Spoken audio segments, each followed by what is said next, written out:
అందరికీ నమస్కారం. నా పేరు అనన్య బోడగల. నా పేరు వేదశ్రీ బోడగల. ఈరోజు మేము పాడబోయే పాట రామచంద్రాయ జనక. రామచంద్రాయ జనక రాజజామనోహరాయ మామకాభీష్టదాయ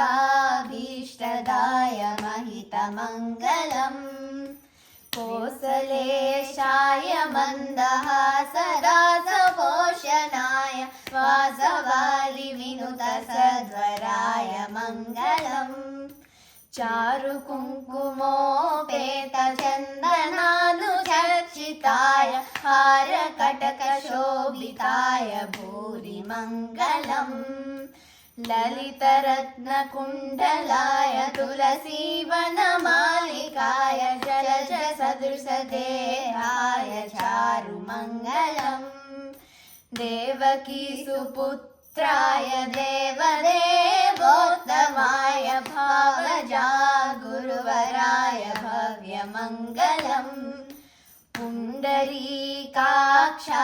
पूर्णचन्द्रवदनाय अण्डजावाहनाय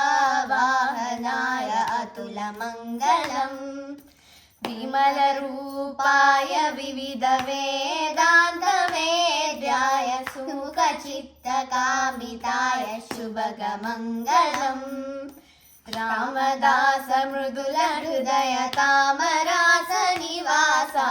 स्वामी भद्रगिरिवराय सर्वमङ्गलम् स्वामी भद्रगिरिवराय सर्वमङ्गलम् स्वामी भद्रगिरिवराय सर्वमङ्गलम्. Thank you.